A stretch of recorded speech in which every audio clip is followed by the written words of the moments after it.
오늘은 2023년의 마지막 주일이기도 하고 또 마지막 날이기도 합니다.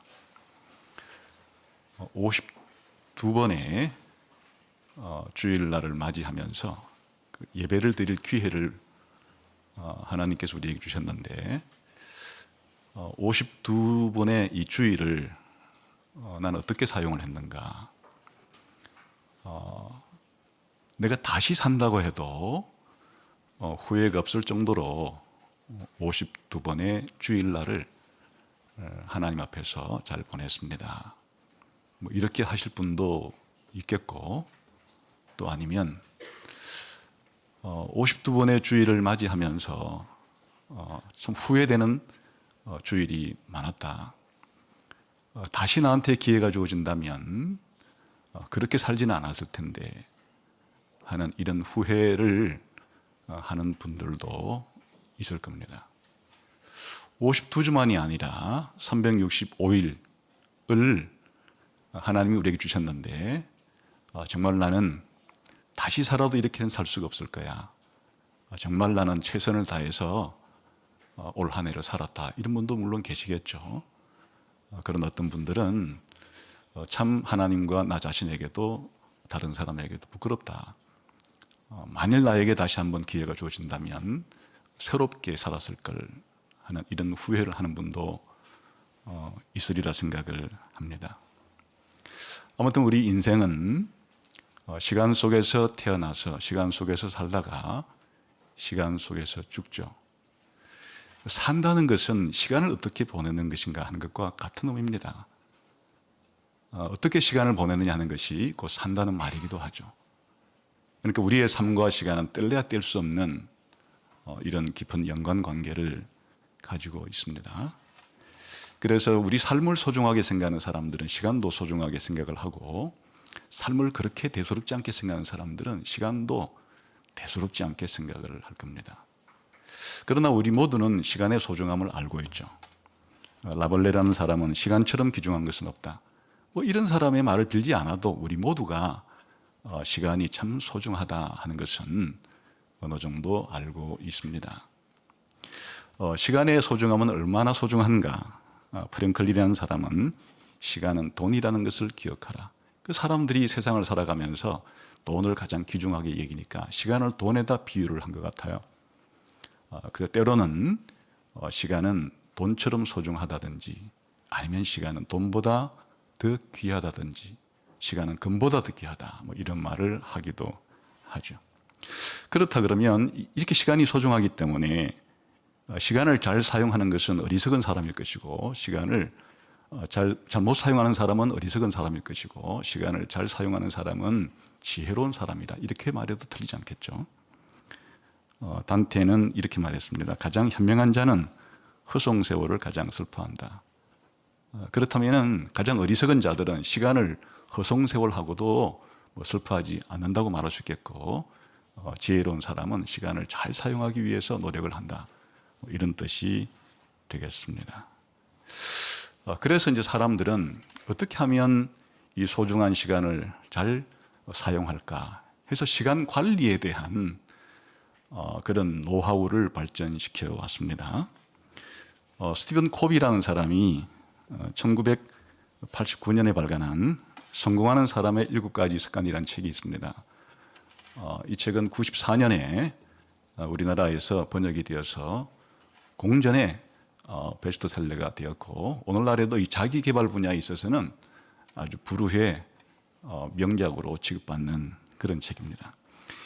성공하는 사람들, 이 세상에서 200년 동안이나 소위 말해서 세상에서 성공한 사람들을 다 문헌을 조사해 보니까 7가지의 특징을 자기가 발견했다는 것인데요. 그건 다 습관적인 것이라는 겁니다.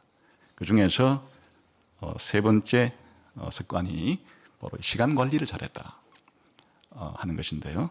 그 스티븐 코비는 시간 관리를 잘한다는 것도 시대에 따라서 발전을 해왔는데, 시간 관리의 1세대 시간 관리법은 메모를 한다는 겁니다. 우리가 이렇게 시장 같은 데 보러 갈 때 그냥 가게 되면 막 헤매게 되죠. 그러나 딱 오늘 시장 목록을 적어서 가면 목록을 하나하나 지우면서 시장을 보게 되면 시간 관리를 잘 할 수 있죠. 1세대 시간 관리는 이렇게 목록을 작성해 가지고 하나씩 없애가면서 그렇게 하는 것이 시간 관리를 잘하는 비결이다. 그 정도에서 시간 관리를 했다는 겁니다. 그러나 시간 관리의 이제 2세대에 조금 더 발전한 것은 뭔가 하면 달력을 활용해서 시간 관리를 하는 겁니다.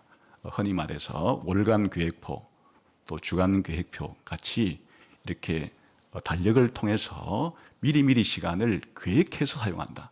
아무런 계획 없이 무계획적으로 되는 대로 살기보다는 계획을 해놓고 계획에 맞추어서 살아가게 되면 아무래도 시간 관리를 좀 잘할 수가 있겠죠. 이게 이제 2세대 시간 관리법이라는 겁니다. 3세대 시간 관리법은 여기에 우선순위를 부여하는 겁니다. 그냥 하루하루 계획을 세우는 게 중요한 게 아니고 그보다 더 중요한 것은 우선순위를 정해서 중요한 것부터 한다. 이게 이제 시간 관리 한 단계 더 발전한 관리법이라는 거죠. 그래서 이제 매일 아침 일어나 가지고 오늘 해야 될 일을 정할 뿐 아니라 내가 먼저 해야 될 일과 나중에 해야 될 일들을 분류해서 중요한 것부터 먼저 해나가게 되면 시간 관리가 한 단계 더 진전된 것이라 이렇게 할 수 있겠죠.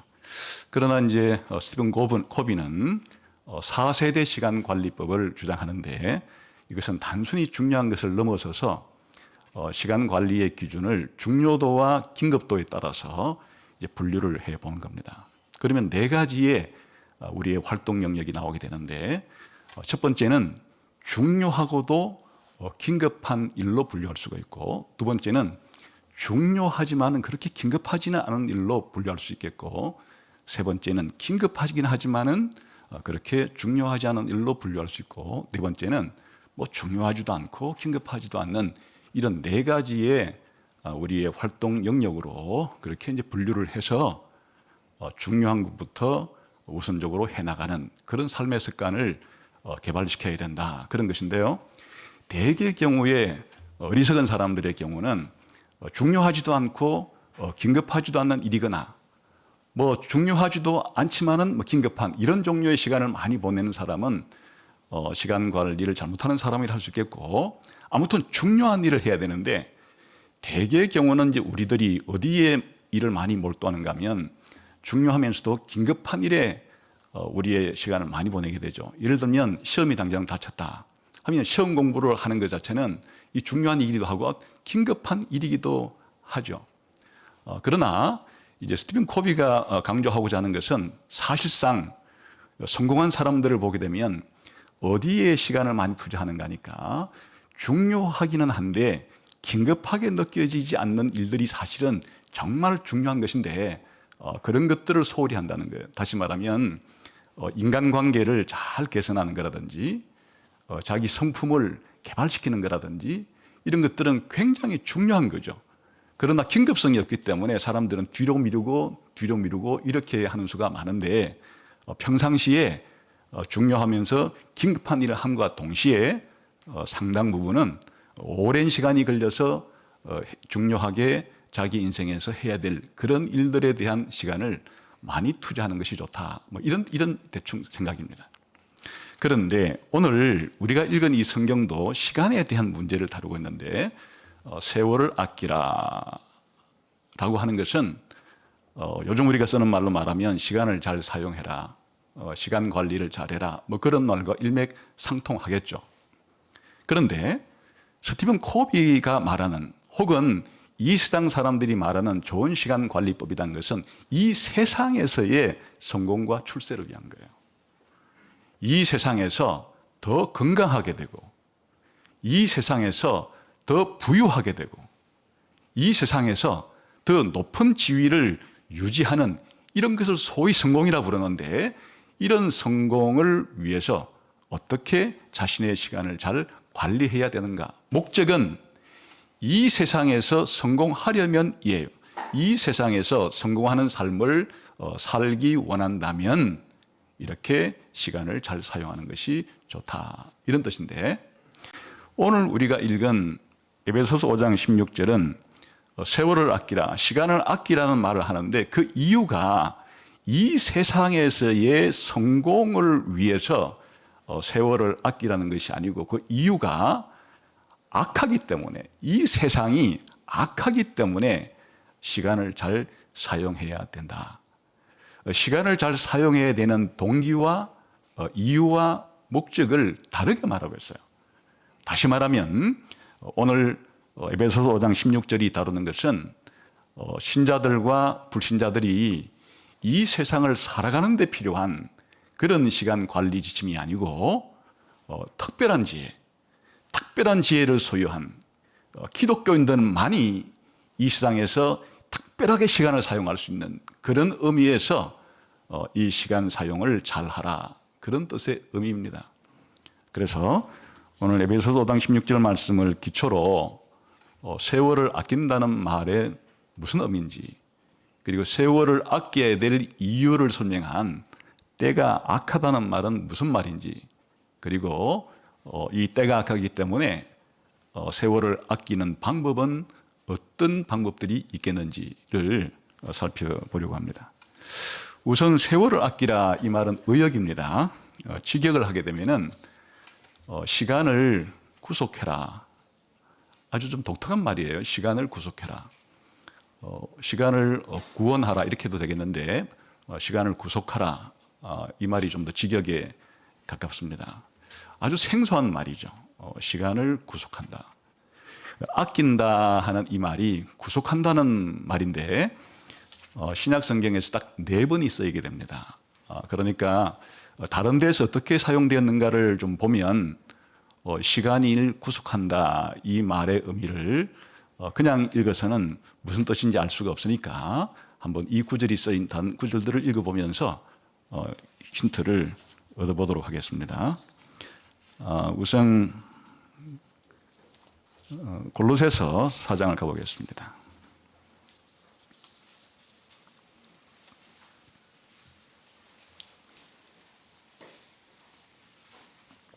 골로새서 4장 5절 한번 읽겠습니다. 외인에게 대해는 지혜로 행하여 세월을 아끼라. 거의 똑같은 구절이에요. 그러니까 에베소서 5장 15절도 너희가 지혜 없는 자같이 하지 말고 지혜롭게 행하여 세월을 아끼라. 그 지혜하고 세월을 아끼는 것이 연결되어 있죠. 지혜롭게 사는 것 자체가 세월을 아끼는 것이다, 그런 뜻인데 골로새서 4장 5절도 동일하게 이렇게 지혜로 세월을 아끼라, 같은 의미예요. 이거 두 개는 같은 의미로 지금 쓰인 것이고요. 그 다음에 다른 두 가지에서 이제 이 시간을 구속한다 할 때 구속한다는 의미가 어떻게 쓰이는지 한번 보겠습니다.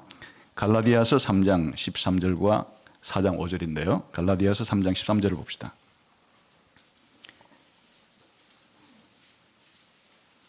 갈라디아서 3장 13절 시작. 그리스도께서 우리를 위하여 저주를 받은 바 되사 율법의 저주에서 우리를 속량하셨으니 기록된 바 나무에 달린 자마다 저주 아래 있는 자라 하였습니다. 여기 속량이라는 말이 세월을 아낀다, 똑같은 단어예요. 원래 이게 아낀다 이 말이 그러니까 그리스도께서 자신의 죽음을 통해서 우리를 율법의 저주 아래서, 죄 아래서 구속해 주신다. 구속이라는 말을 다른 말로 속량이라 그러기도 합니다. 그런 뜻으로 쓰인 단어예요. 그러니까 그리스도께서 우리를 속량해 주셨다 할 때쯤 그 단어가 쓰인 것이에요. 똑같은 의미가 갈라디아 4장 5절에도 나옵니다. 읽어보겠습니다. 시작. 때가 참에 하나님이 그 아들을 보내사 여자에게서 나게 하시고 율법 아래에 나게 하신 것은 율법 아래에 있는 자들을 속량하시고 우리로 아들의 명분을 얻게 하려 하십니다. 그러니까 여기도 똑같죠. 그러니까 이제 이 세월을 아끼라, 시간을 아끼라 할 때 아끼라는 말이 다른 두 번의 경우에는 그리스도께서 우리를 구속하셨다. 구속의 다른 번역은 속량이에요. 그리스도께서 우리를 속량했다, 그런 뜻입니다. 그러니까 여기에서 이제 아낀다, 속량한다 이 말의 원래 의미는 산다는 말입니다. 산다는 건데 특별히 이제 우리가 물건을 살 수도 있겠죠. 그러나 이제 속량이라는 것은 바로 노예를 사서 해방을 시키는 거예요. 그러니까 이 돈을 지불할 때 노예 해방을 위해서 사람을 노예를 값주고 사는 거죠. 그리고 이제 해방을 시켜주는 겁니다. 원래 이렇게 신약 성경에서 예수님이 죄인이었던 우리들, 율법의 저주 아래 있고 죄 아래 있었던 우리를 자신의 피값을 지불하고 우리를 사셨죠. 그걸 이제 우리를 속량해 주었다, 우리를 구속해 주었다 하는데, 이게 사람에게 쓴 게 아니고 좀 시간에 대해서 썼단 말이에요. 시간을 구속해라, 시간을 속량해라, 이런 뜻이니까 이게 직역을 내서는 의미가 통하지를 않죠. 그래서 이것을 이제 의역을 할 수밖에 없어요. 시간을 속량해라 하는 게 의미가 그냥 읽어서는 안 통하기 때문에 이제 해석을 가해서 시간을 속량하다, 시간을 구속하다 하는 말은 문맥상 시간을 아끼라는 말이 될 테고, 그러니까 세월을 아끼라 이런 정도로 번역이 된 거고, 좀 더 의역을 하자 그러면 이 시간이라는 것 자체가 주어진 기회죠. 그러니까 모든 기회를 잘 활용해라, 그런 뜻으로 의역을 합니다.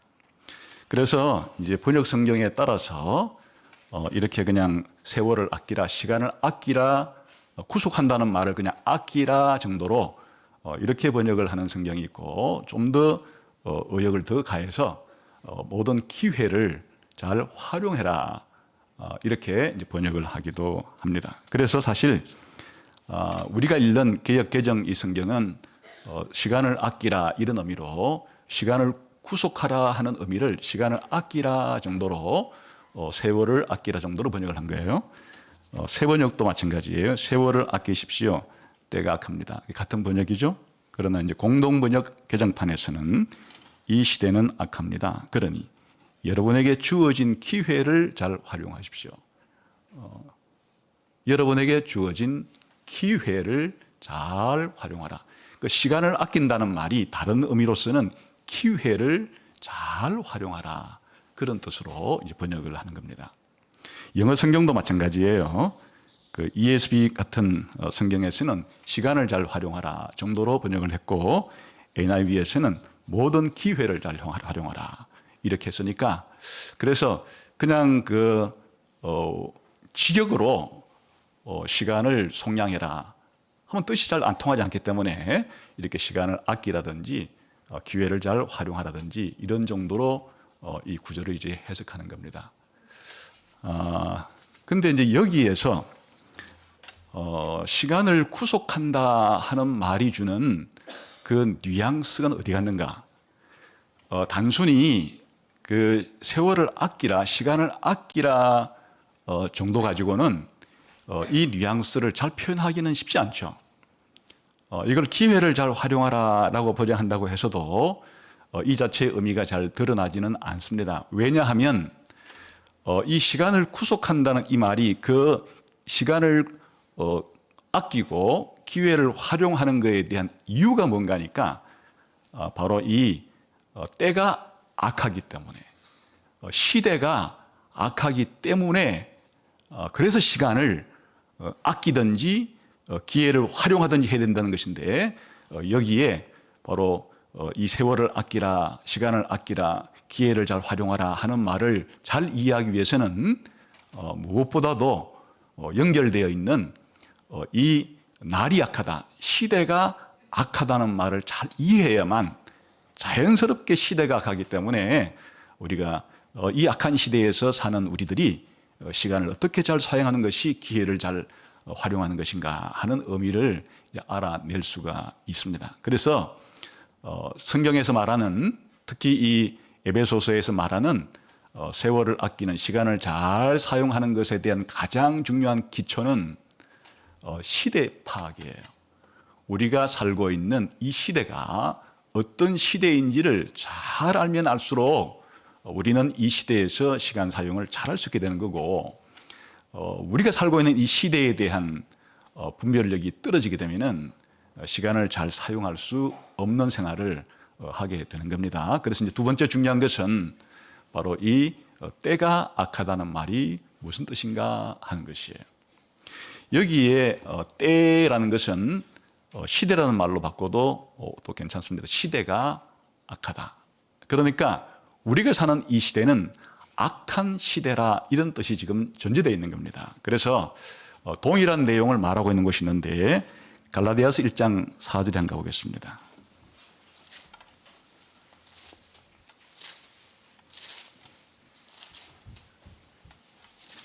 갈라디아서 1장 4절.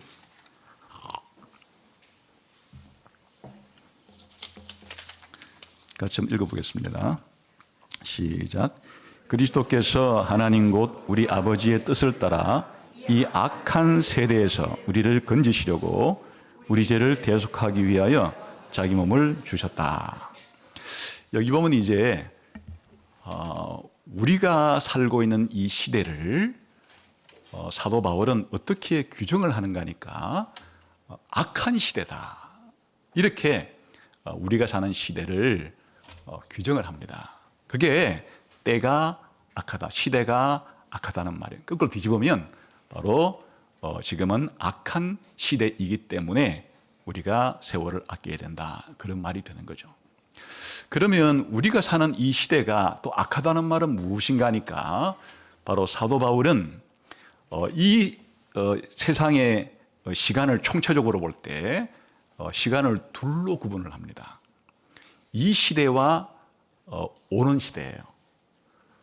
이 시대를 크게 나누면 이 시대와 오는 시대, 현세와 내세, 또 이 시대라는 말을 세상으로 공간적으로 약간 바꾸게 되면 이 세상과 오는 세상, 이 세상과 저 세상, 이렇게 분류를 하는 겁니다. 그래서 지금 이 현재의 시대만을 말하고 있지만 사실은 사도 바울이 이 시대가 악하다, 이 악한 시대라 말할 때는 항상 이 현재의 시대와 다가올 미래의 시대가 있는데 우리가 살고 있는 이 시대는 바로 악한 시대다, 이렇게 지금 생각을 하고 있는 것이에요. 그래서 약간의 한두 구절을 읽어보게 되면 좀 도움이 될 것 같아서 에베소서 1장 21절 한번 보겠습니다. 에베소서 1장 21절 읽어볼까요? 시작. 모든 통치와 권세와 능력과 주권과 이 세상뿐 아니라 오는 세상에 일컬는 모든 이름 위에 뛰어나게 하시고, 여기에 이 세상과 오는 세상이라는 표현이 있죠. 이건 공간적으로 표현한 건데 이게 원래 직역하면 이 시대와 오는 시대라고 이렇게 하는 겁니다.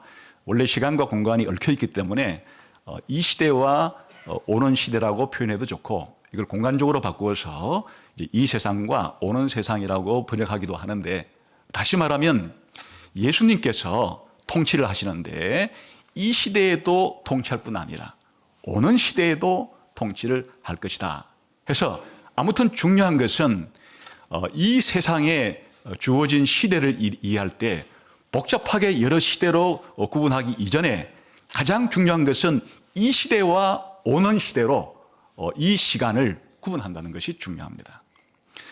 이런 구분은 이 유대인들로부터 시작된, 사실 말하면 구약 성경에서 힌트를 주고 있고, 또 이 성경이 기록되고 난 다음에 예수님 올 때까지의 이 중간기라고 부르는 이 시간 동안에 유대인들이 시간을 생각할 때 이렇게 이 시대와 오는 시대, 현세와 내세로 이렇게 시간을 이해했습니다. 이것은 사도 바울만이 아니라 예수님께서도 이 세상의 시간대를 이해할 때 그렇게 이해를 했어요. 마태복음, 제가 그냥 읽어드릴 테니까 들어보세요. 12장 32절에 보게 되면 예수님이 이런 말을 합니다. 또 누구든지 말로 인자를 거역하면 사심을 얻되, 누구든지 말로 성령을 거역하면 이 세상과 오는 세상에서도 사심을 얻지 못한다. 그냥 직역하자면 이 시대와 오는 시대에서도 성령을 모욕한 죄는 용서를 받지 못한다. 예수님께서 시대를 이 시대와 오는 시대로, 혹은 이 세상과 오는 세상으로 그렇게 구분하고 계시다는 거예요. 마가복음 10장 29절에 30절에 보게 되면 예수께서 이르시되 내가 진실로 너희에게 이르노니 나와 복음을 위하여 집이나 형제나 자매나 어머니나 아버지나 자식이나 전토를 벌인 자는 현세에 있어 집과 형제와 자매와 어머니와 자식과 전토를 100배나 받되 박해를 겸하여 받고 내세에 영생을 받지 못할 자가 없느니라. 여기서 현세와 내세라는 것이 이 시대와 다가오는 시대란 얘기예요. 예수 우리가 믿다가 사실은 포기할 게 많죠. 때로는 가족을, 때로는 자기의 재산을 많이 손해를 볼 때도 있는데 예수님 말씀은 예수님 믿는 이유로 우리가 어려움을 겪고 이런 일을 하면 현세에서도 예수 믿는 것 때문에 잃어버린 그런 가족들이나 얻을 것도 때로는 박해와 더불어 받겠지만은 다가오는 세대에는 영생을 얻게 될 것이다. 이렇게 예수님께서 말씀을 하신 것이에요. 뿐 아니라 이 시대와 오는 시대에 어떤 차이가 있는가? 그래서 예수님께서 이렇게 말씀하시기도 했어요. 누가복음 20장 34, 35절을 보게 되면 예수께서 이르시되 이 세상의 자녀들은 장가도 가고 시집도 가되 저 세상과 및 죽은 자 가운데서 부활함을 얻기에 합당히 여김을 받은 자들은 장가가고 시집가는 일이 없으며, 그러니까 이 시대라고 부르는 시대의 중요한 특징 가운데 하나는 장가도 가고 시집도 가고 이 세상 살아가는 데 필요한 일들을 다 할 수 있는 또 행하는 그런 시대이지만은 다가오는 저 시대에는 죽은 자들이 부활해서 들어가는 시대인데 그때는 시집가고 장가가는 이 세상에서 우리가 당연하다고 생각되는 그런 일들조차 더 이상 없는 새로운 시대가 될 것이다. 이런 힌트를 주신 것이에요. 그러니까 지금 우리가 세상을 살아갈 때 큰 그림을 그려야 되는 것이에요. 지금 이 세상의 지혜와 하나님이 신자들에게 주신 특별한 지혜의 차이점이 무엇인가 하면 이 세상 관원들의 지혜, 이 세상 사람들의 지혜는 오로지 지금 여기 밖에는 없다고 생각하는 삶이에요. 그러니까 그냥 시간적으로 말하면 오로지 현재주의예요. 공간적으로 말하면 오로지 여기주의예요.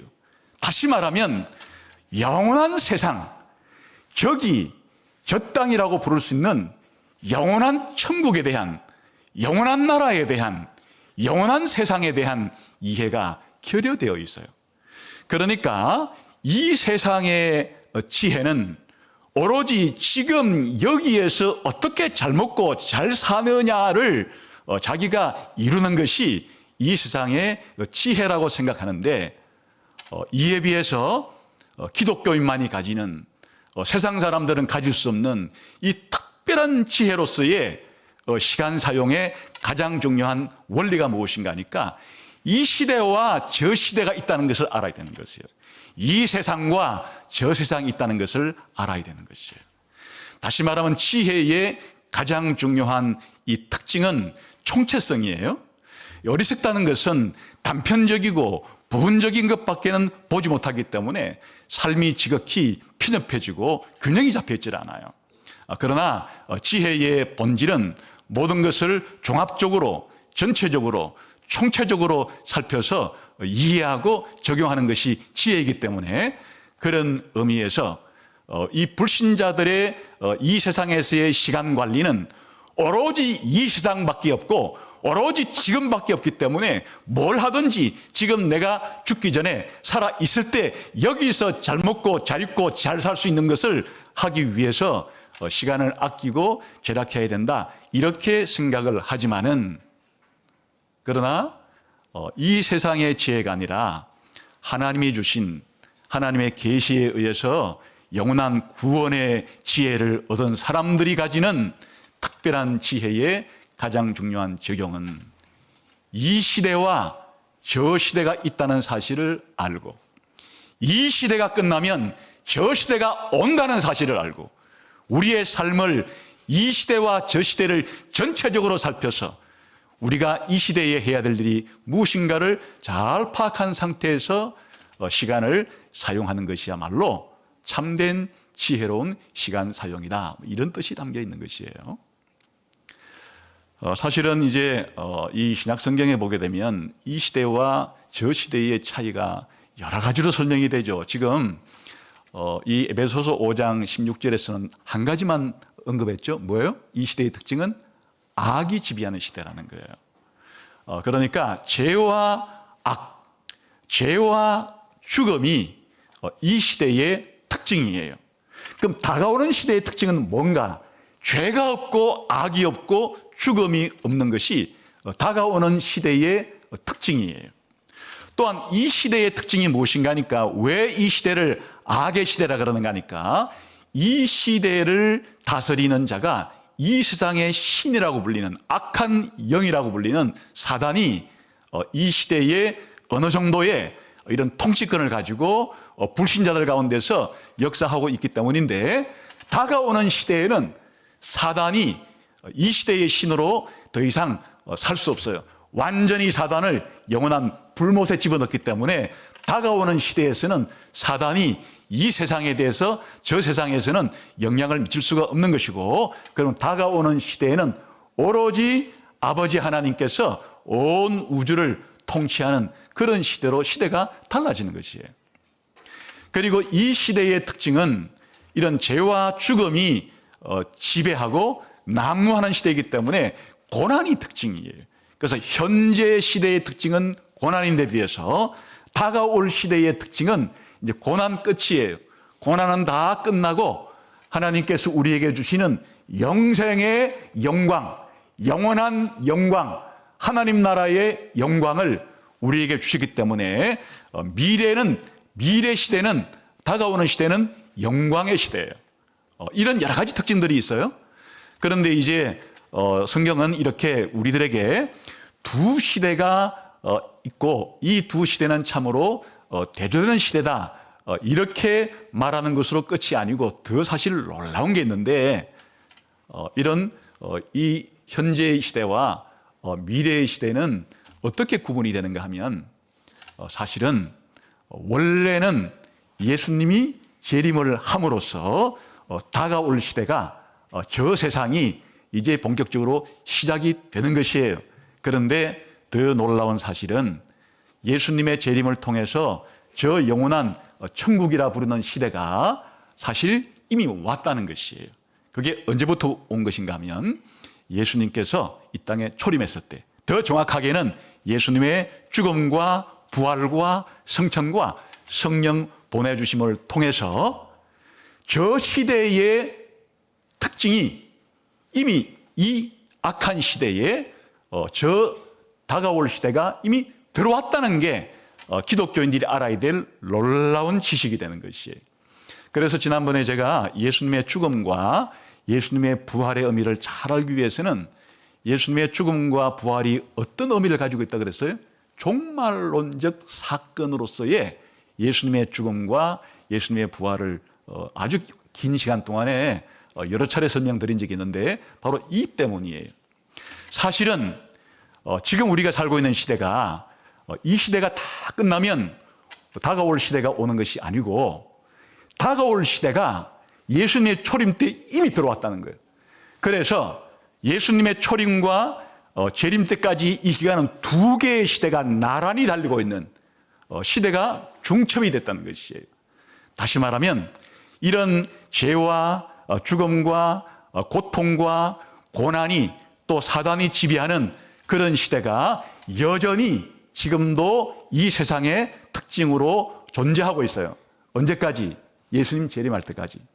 그런데 이런 사단의 통치가 끝이 나고, 죄가 끝이 나고, 죽음이 끝이 나고, 고난이 끝나는 다가올 시대가 예수님 재림 때 비로소 시작되는 것이 아니고, 예수님이 이 땅에 초림했을 때 예수님의 죽음과 부활을 통해서 다가올 시대가 이미 시작이 되었기 때문에 예수님의 초림과 재림 때까지는 이 시대도 있고 다가올 시대도 미리 들어와서 두 개의 시대가 나란히 중첩해서 마치 2차선 도로를 달리는 것처럼 두 개의 시대가 이렇게 중첩되어 있다. 그것이 기독교인들에게 하나님께서 성경을 통해서 가르쳐 주신 놀라운 이 시대에 대한 구분이에요.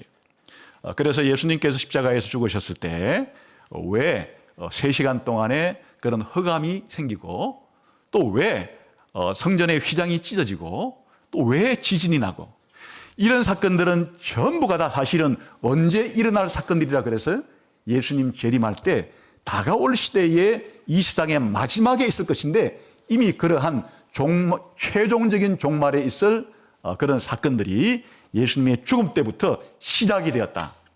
예수님의 죽음 때부터 종말이 시작됐다 그런 말이에요.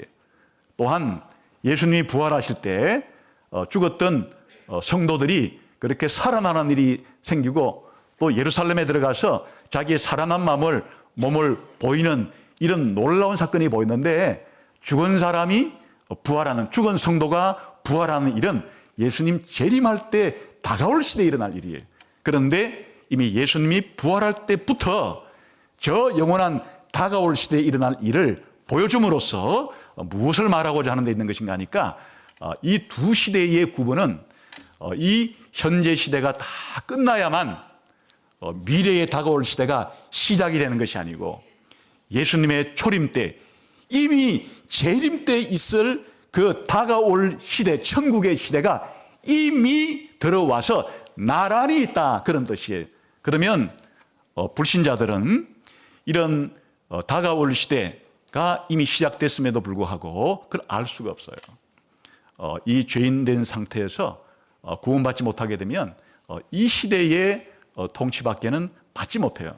그런데 이제 기독교인의 놀라운 점은 무엇인가 하니까 우리가 이 시대에 살고 있으면서도 예수님을 믿는 순간에 우리는 어느 시대에도 속한 사람으로 변화되는가 하면 다가올 시대의 삶을 지금 현재 미리 경험하는 그런 사람이 됐다는 의미예요.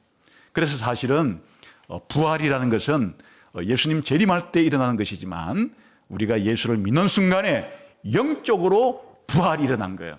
이 영적인 부활은 장차 우리가 몸의 부활을 이미 경험한 것이나 마찬가지고 사실 영생이라는 말도 원래는 예수님 재림한 다음에 영원한 천국에서 영원토록 살아가는 것이 영생인데 영생도 예수님을 믿는 순간에 바로 그 순간부터 영생을 누릴 수가 있는 것이에요. 그래서 우리 신자들의 특징은 두 개의 시대를 동시에 다 경험하는 사람들이에요. 이는 마치 불신자들이 경험하는 것은 하나님의 일반 계시밖에는 경험하지 못해요. 이 자연을 통해서 자신의 이성과 양심을 통해서 알려주시는 하나님의 계시밖에 받을 수가 없지만 우리 성도들은 이런 일반 계시를 하나님께로부터 불신자와 함께 받음과 동시에 이 성경이라고 하는 특별 계시를 통해서 하나님께서 왜 세상을 창조했고 어떻게 인간이 이 세상을 타락에 이끌고 또 하나님께서 예수님 보내가지고 어떻게 이 세상을 구원하시고 어떻게 예수님 재림을 통해서 세상을 완성하시는가에 대한 이런 특별 계시를 주기 때문에 불신자들은 일반 계시밖에는 받지 못하고 살지만 우리 신자들은 일반 계시를 받음과 동시에 특별 계시도 받는 이중 계시를 다 받는 상태에서 살아가고 있는 것이에요. 마찬가지로 은혜도 일반 불신자들은 하나님이 주시는 이런 햇볕과 공기와 같은 또 이 세상의 가정과 직장과 국가라고 하는 이런 일반적인 은혜를 통해서 이 땅에 살아갈 때 필요한 것들을 하나님이 제공해 주죠.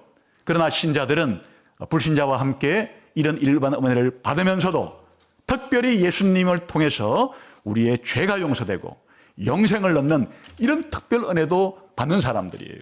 다시 말하면 불신자들은 일반 은혜 하나밖에 받지 못하지만 신자들은 불신자와 함께 공통으로 일반 은혜를 받으면서도 하나님의 특별 은혜를 받는 것과 같이 불신자들은 이 세상에서 악한 시대밖에는 살 수 없는 것이에요. 저 영원한 다가올 천국의 시대를 구원받지 못했기 때문에 경험할 수 없고 알 수 없고 맛볼 수 없는 것이, 그러나 우리 신자들은 불신자와 더불어서 지금 이 악한 시대에, 죽음의 시대에, 고통의 시대를 살아가면서도 예수님을 통해서 구원을 받았기 때문에 영원한 천국에 들어가서야 누릴 수 있는 다가올 시대에, 다가올 세상의 삶을 지금 우리들은 동시에 경험할 수도 있게 되는 것이에요.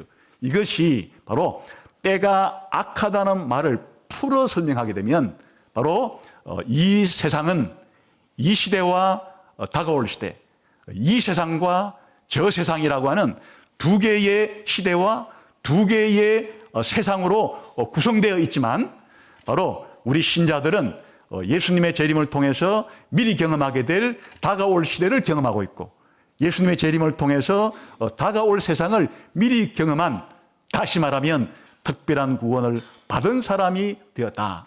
그러므로 이제 이 세상을 살아갈 때는 이 시대밖에 모르는 불신자들이 시간을 사용하는 것과 이 시대와 저 시대를 알고, 이 시대의 특징이 바로 악이란, 죄가, 죽음이, 사단의 통치가 특징이라는 것을 아는 사람으로서 시간을 사용하는 것은 시간 사용의 원리가 근본적으로 달라질 수밖에 없다, 그런 의미.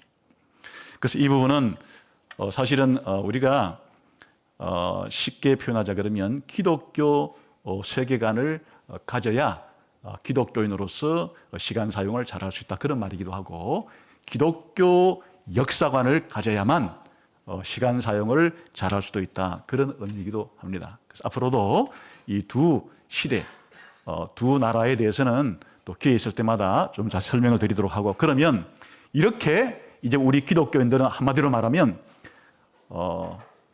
이 악한 시대에서 뭘 받은 사람이에요? 그리스도를 통해서 구원을 받은 사람들이기 때문에 시간을 구속하라는 말의 의미는, 시간을 어떻게 구속할 수 있겠어요? 우리가 구원받은 사람으로서 구원에 속한 일들을 우리가 할 때, 그것은 마치 우리가 이 악한 시장 속에서 내가 구원받은 사람으로서 바로 내가 하는 모든 일들이 구원을 위한 활동들을 할 때 내가 살아가는 이 악한 시대에서 시간을 구원해내는 것과 같은 의미다, 그렇게 생각을 하면 되겠고, 그래서 시간을 아낀다, 기회를 활용한다, 이것은 아주 적극적인 의미로 이 악한 시대에 살면서 하나님 나라를 위해서 그렇게 살아가는 그런 걸 가리키는 것이, 예수님식의 용어로 바꾸게 되면 너희는 먼저 하나님의 나라와 하나님의 의를 구하라, 그런 말과 똑같은 말이에요. 이제 우리 신자들은 하나님 나라의 백성이 되었고 하나님 나라의 구원받은 사람이 되었기 때문에 이 세상을 살아갈 때 우리가 이 세상에 살아 있을 동안의 일도 당연히 해야 하지만은 우리가 우선적으로 더 중요하게 해야 할 일은 하나님 나라와 하나님의 의를 위한 삶이 우리의 우선순위가 되어야 한다, 그런 의미로서 때가 악하기 때문에, 시대가 악하기 때문에 세월을 아끼고 시간을 아껴라, 더 적극적으로는 시간을 구속해내라, 시간을 구원해내라, 다시 말하면 구원의 활동들을 적극적인 우선순위로 삼고서 살아가라, 이런 의미가 된다는 것이에요. 그럼 구체적으로 우리가 때가 악하기 때문에 기독교인으로서 비록 악한 시대에 살면서도 하나님 나라에 다가오는 시대의 백성이 되어서 구원받은 사람으로 살아간다면, 그럼 구체적으로는 어떻게 시간을 사용하는 것이 이렇게 악한 시대에서 시간을 아끼는 것인가 하는 것인데, 여기에 이제 좋은 힌트를 주는 것이 아까 똑같은 맥락에 있는 골로새서가 많은 도움을 줘요. 이제 골로새서 4장 5절 가봅시다.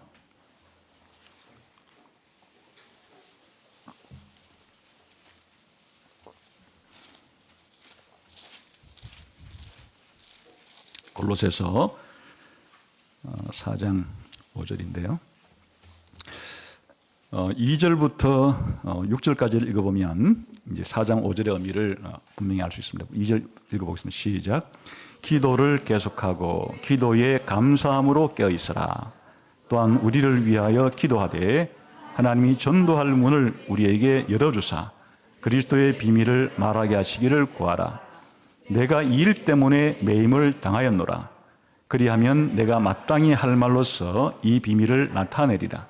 외인에 대해서는 지혜로 행하여 세월을 아끼라. 너희 말을 항상 은혜 가운데서 소금으로 맛을 낸 것 같이 하라. 그리하면 각 사람에게 마땅히 대답할 것을 알리라. 여기에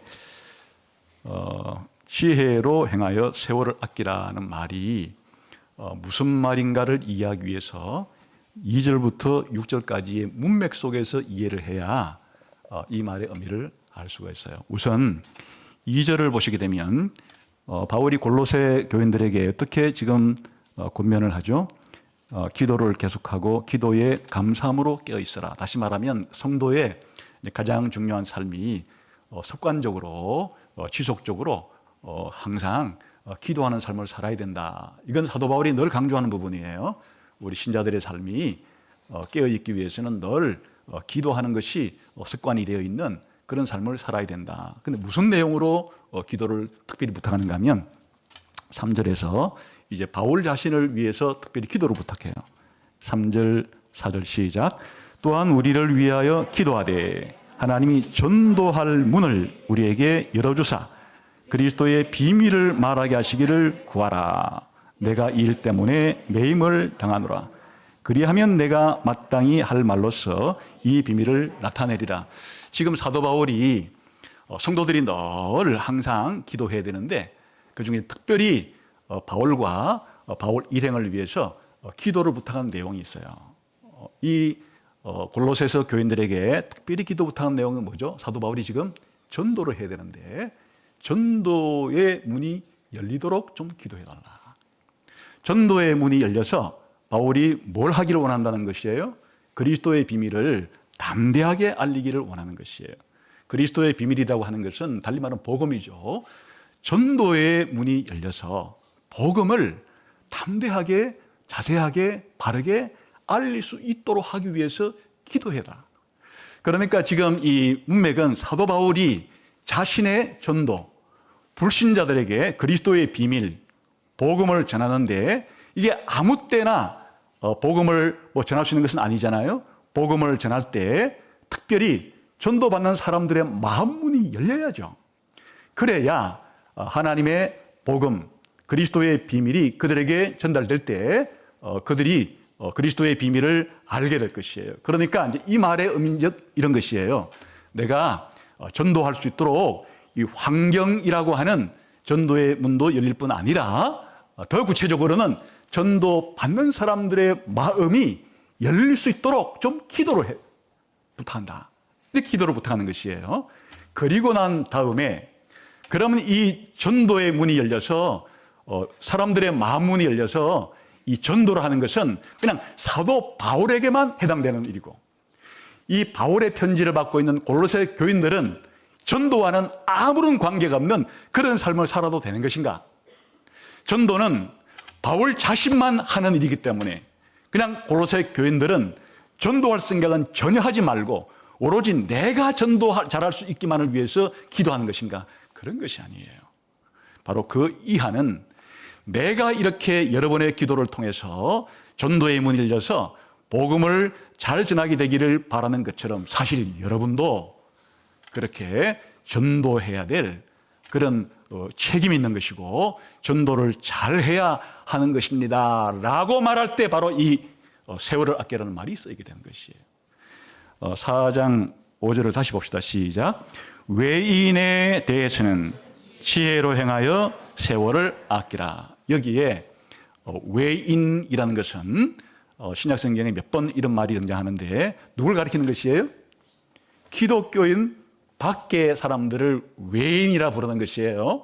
요즘 말로 말하면 뭐예요? 불신자라는 말이에요. 그러니까 이렇게 내가 불신자들에게 복음을 전도할 수 있도록 전도의 문을 활짝 열리도록 기도해 달라고 말함과 동시에 여러분들도 불신자들에 대해서 어떻게 해야 한다는 것을 지금 말하고 있는 것이에요. 불신자들에 대해서 여러분이 어떻게 해야 된다고요? 다시 그렇게 생각하고 4장 5절 읽어보세요. 시작. 불신자들에게 대해서는 지혜로 행하여 세월을 아끼라. 이게 전도의 문맥에서 사용되고 있는 말이에요. 다시 말하면 골로새 교인들도 사도 바울처럼 이 도시에서 저 도시로, 오늘날의 전임 선교사처럼 해외에 나가서 그렇게 전도한 사람들은 아니죠. 그러나 골로새 교인들도 골로새라고 하는 도시에 사는 동안에 아직 예수 믿지 않는 자기 가족들, 예수 믿지 않는 친구들, 예수 믿지 않는 골로새의 도시 시민들에 대해서 어떤 태도로 그들과의 관계를 맺어야 하느냐에 있어서 지혜로 세월을 아끼라. 다시 말하면 여기에서 세월을 아낀다는 말은 모든 기회를 잘 활용하라, 그런 뜻이에요.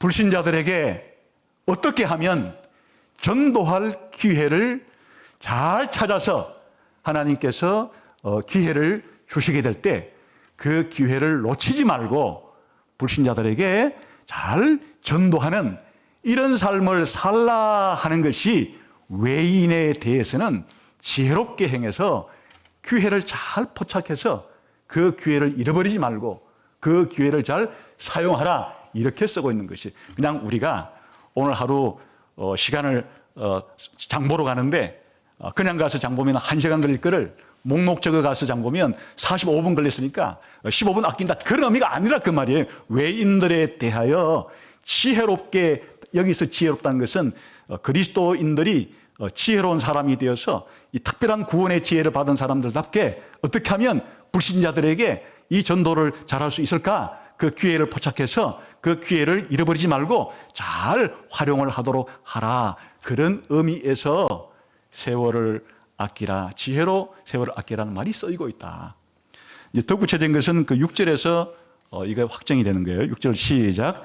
너희 말을 항상 은혜 가운데서 소금으로 맛을 낸 것 같이 하라.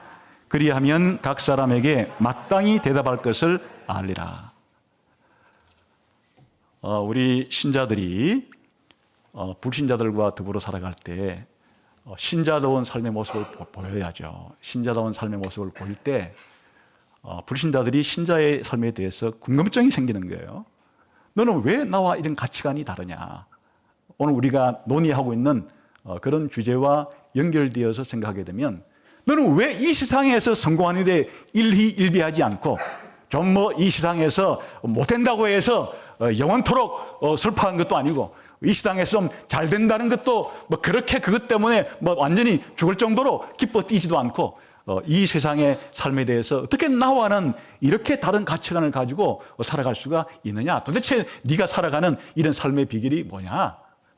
또 다른 말로 말하면 너하고 나하고 똑같이 이렇게 어려움을 겪고 있는데, 나는 이 어려움 때문에 죽겠는데 너는 왜 어려움 때문에 죽겠다고 말하지 않고 이 어려움 가운데서도 너는 씩씩하게 이렇게 잘 살아가냐? 도대체 네 비결이 뭐냐? 이렇게 물어볼 거 아니겠어요? 그럴 때 그 외인들에게 우리가 하는 말이 은혜 가운데 소금으로 간치듯이 잘 대답을 해서 외인들에게 대답할 적합한 말들을 잘 준비했다가 말을 해야 된다. 이게 그냥 복음을 전한다는 용어를 아주 순한 맛으로 표현한 것이, 적극적으로 회개하라, 천국이 가까웠다, 이런 적극적인 용어로 복음 표현한 것을 말하지 않고 아주 순한 맛으로 우리들에게, 불신자들이 우리의 삶에 대해서, 우리의 가치관에 대해서 물어볼 때 우리가 알고 있는 이 복음을, 그리스도의 비밀을 지혜롭게 잘 말하라는 표현을 이렇게 은혜로 마치 소금으로 간치듯이 하나님의 은혜를 통해서 그렇게 불신자들에게 아주 지혜롭게, 아주 시기적절하게, 또 그 사람의 형편에 맞게끔 복음을 잘 기회를 봐서 전해야 되는 것이다. 물론 여기에는 복음 전하는 말만 아니라 우리가 일상적으로 불신자와 대화를 할 때도 우리의 말 자체가 그렇게 음담 패설을 하거나 아니면 거친 은사를 하거나 그들을 심히 인격적으로 불쾌하게 만드는 그런 말들이 아니라 우리의 말도 상냥하고 친절하고 온순하게 그들과의 대화에서도 하는 것이지만은 단순히 불신자와의 대화에 있어서 그런 정도의 친절하고 상냥한 말을 넘어서서 정말 그의 영혼을 위해서, 그의 구원을 위해서 적절하게 그리스도의 비밀을 잘 말하는 것을 어떤 용어로 표현했는가 하니까, 외인에 대해서는, 불신자에 대해서는 지혜로 행해서 세월을 아끼라, 기회를 잘 포착해서 이 기회를 사용해서 복음을 전해야 하는 것이다, 이렇게 말하는 것이에요.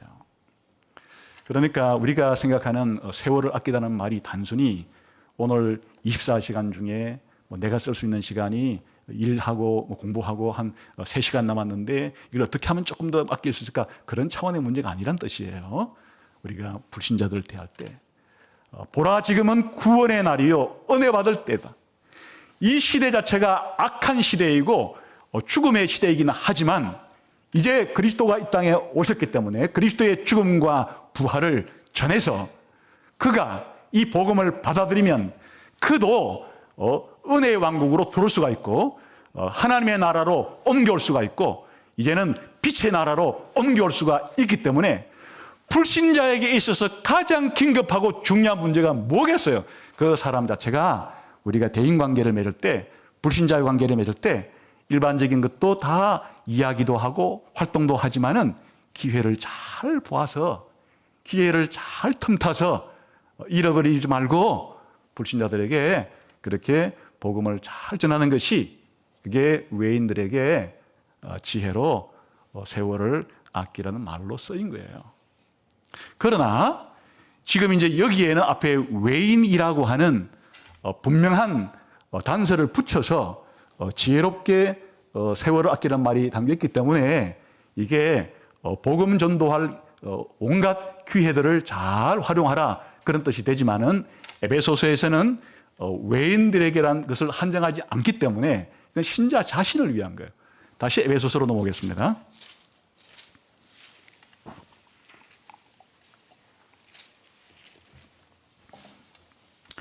(5장 16절의) 이 문맥은 불신자들에 대한 문맥이 아니죠. 지금 이제 전체가 다 지혜 없는 자처럼 하지 말고 지혜 있는 자, 다시 말하면 기독교인으로서 구원받은 사람으로서 살기 때문에 이제는 불신자가 아니더라도 자기 자신에 대해서도 시간 사용을 잘해야 되는 것이에요. 다시 말하면 우리가 꼭 불신자에게만 세월을 아낄 것이 아니고 자기 자신에 대해서도 세월을 아껴야죠. 모든 시간 계획들을, 시간 사용들을 잘 해야죠. 이제 그것은 무엇을 말하는가 하면 기본적으로 우리가 하나님을 기쁘게 하는 일, 또 나 자신이 구원받은 사람으로서 영적으로 성숙하는 일, 또 구원의 공동체인 교회를 잘 섬겨서 교회가 더 성장하고 연합과 일치를 이룰 수 있도록 하는 일, 이런 일에 우리의 시간 사용을 잘 하는 것을 가리키는 것이에요. 그러니까 이 악한 시대에 살면서, 이 시대에 살면서 우리가 그리스도의 나라가 이 땅에 오기 전까지라도 우리는 뭘 할 수가 있는가 하면 이 세상에 사는 일들을 우리가 다 구출해 올 수가 있는 것이, 어떻게? 불신자들에 대해서는 그들에게 지혜로운 말들을 통해서 잘 복음 전도할 기회를 찾는 것을 통해서, 자기 자신을 통해서는 구원받은 신자로서 어떻게 하면 내가 하는 이 일이 주님이 기뻐하실 일이 될까? 그리고 지금 하는 이 일이 나의 구원받은 신자로서의 영적인 성화를 위해서, 성숙을 위해서 도움이 될까? 내가 하는 이 일이 어떻게 구원의 공동체인 교회의 일치와 연합과 성장을 위해서 도움되는 일을 할까를 생각해서 그런 일들을 하는 것을 바로 세월을 아낀다, 기회를 잘 사용한다, 이렇게 말하는 겁니다. 결론적으로 우리들은 불신자와 다른 큰 차이점 중에 하나가 지혜가 있다는 것이에요. 이 지혜는 바로 이 세상을 바라볼 때 이 세상만이 아니라 이 세상과 다가올 세상이 있다는 것을 아는 것이고, 이 땅만 아니라 지금 하늘에 계신 아버지께서 하늘에 계신다는 사실을 아는 것이에요.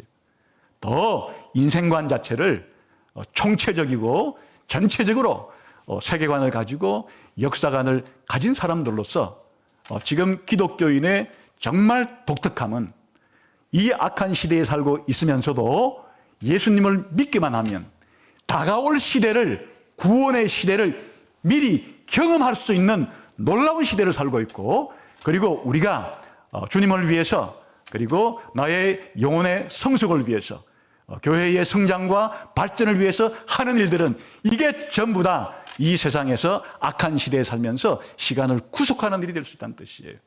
그리고 불신자들에 대해서는 우리가 일반적으로 모든 일들을 함께하고 또 상의하고 좋은 관계를 유지하면서도 잘 기회를 포착해서 우리의 기독교인으로서의 선한 행실을 보여주고 또 선한 행동들을 통해서 그들에게 예수 믿자고 할 기회를 포착해서 전도를 하는 것 자체가 외인들에 대해서는 우리가 지혜로 행해서 세월을 아끼는 것이 되는 것이다. 여러분, 이런 기준에 의해서 이제 여러분들이 올 한 해 동안 이제 1년 365일 52주의 시간을 보냈습니다. 사실은 일주일의 다른 어느 날보다도 이 거룩한 주일은 저 다가올 시대의 날을 미리 사용하는 거예요. 저 다가올 시대의 날과 같은 이 주일을 나는 어떻게 사용했는가?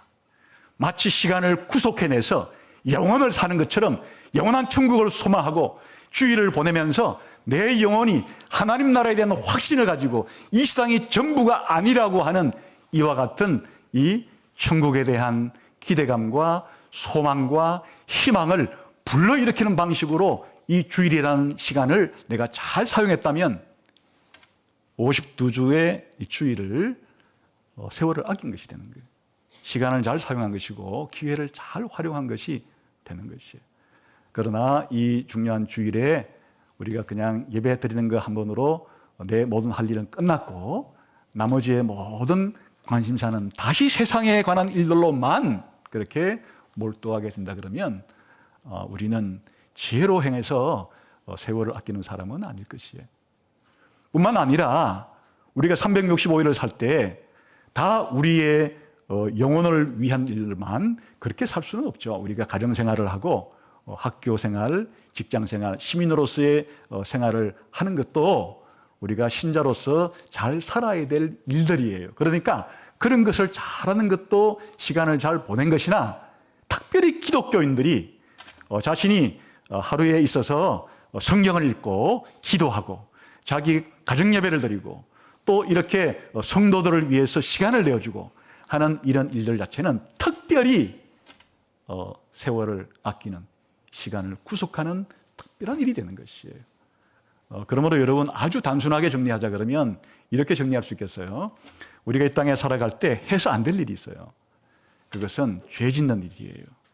악에 동참하는 일이에요. 그런 일들에 대해서는 단호하게 우리가 맞서서 하지 않으려고 하는 것이 세월을 아끼는 것이고, 그리고 우리의 영적인 건강한 성숙을 위해서 반드시 해야 될 일이 있어요. 그게 뭔가 하면 매일매일 성경을 읽고 기도하고 매주일마다 예배 참석해서 함께 예배드리고 교제하고 이런 일들은 반드시 해야 될 일이에요. 그러나 중립지대 같은 우리가 때로는 우리가 시간을 보낼 때 오락을 위해서 좋은 시를 읽거나 책을 읽거나 음악을 듣거나 영화를 보거나 운동을 하거나 이런 일들은 해도 되고 안 해도 되고 그런 일들인데 그런 일들에 투자할 때 바로 내가 이 세상에 있는 시간을 구속하듯이 더 영원한 하나님의 나라와 하나님의 의를 위해서 쓰는 시간보다도 이 세상에 그런 오락거리에 내가 보내는 시간이 더 많고 또 더 집중되어 있다 그러면 그건 시간을 아끼는 생활은 아닐 것이에요. 다시 말하면 그런 일들을 행할 수는 있으나 내게 주어진 시간은 한정되어 있고 원래 돈이라는 것도 어느 곳에 사용하면 다른 곳에는 쓸 수가 없는 그걸 기회비용이라 그러는 거예요. 그러니까 돈을 쓰는데 어디를 선택해서 쓰느냐가 내가 돈을 써서 최대의 좋은 나에게 유익을 얻을 수 있을 것이냐. 시간도 마찬가지예요. 내가 어느 한 곳에 24시간 속에 시간을 쓴다는 것은 그 내가 쓰는 시간이 비록 죄 짓는 일은 아니라 할지라도 내가 사용하는 그 시간들을 더 다른 곳에 거룩하게 영적인 나의 성장과 교회의 성장과 하나님 나라를 위해서 더 다른 시간에 투자할 수 있다 그러면 그것은 바로 이 기회 비용 자체가, 내 시간 사용 자체가 바로 시간을 아끼고 세월을 아끼는 것이 되지만, 내가 이 땅을 살아갈 때 해도 그만 안 해도 되는 그런 일들에 나의 거룩한 영적인 성장을 위한 시간보다도, 전도를 위한 시간보다도 그런 일에 나의 감정적인 만족을 위해서 시간을 많이 보낸다 그러면 그것은 바로 세월을 낭비하는 것이고 시간을 허비하는 것이 되겠죠. 그래서 우리들은 불신자들이 생각하는 것과 다른 방식으로 시간 관리를 한다. 불신자들은 단순히 이 세상에서 자기가 세운 목표를 이루기 위해서 시간을 아끼는 것이 시간 관리를 잘한다고 생각하지만, 우리 기독교인들은 하나님이 보시기에 내가 어떻게 살아야 하나님을 영화롭게 하고 나 자신을 영적으로 성숙시키고 교회를 더 발전시키고 불신자들에게 복음을 더 많이 전할 수 있는데, 나의 24시간의 시간을 어떻게 거룩하게 투자해서 시간을 구속해내는가 하는 것이 하나님의 관점에서 보아야 한다. 그래서 올해 나의 시간 사용을 다시 한번 돌아보고 새롭게 맞이하게 될 2024년의 그 시간 동안에는 때가 가기 때문에 지혜로운 자답게 나 자신에 대해서나 외인들에 대해서나 세월을 아낄 수 있는, 시간을 아낄 수 있는, 기회를 잘 활용할 수 있는 여러분 되시기를 주님의 이름으로 축원합니다. 기도하겠습니다.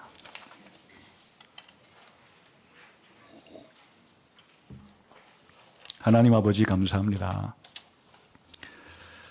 하나님께서 우리를 구원해 주지 아니하셨다면 이 세상의 신이 다스리는 이 악한 시대에서 죄와 비참, 고통과 죽음의 그늘 안에 살 수밖에 없었지만, 그리스도께서 이 악한 시대에서 우리를 구속해 주셔서 이제는 구속받은 사람답게 이 세상을 바라보면서, 이 세상을 평가하면서 거룩한 하나님 나라를 우선적으로 하여 살아갈 수 있는 기회를 주시니 감사합니다.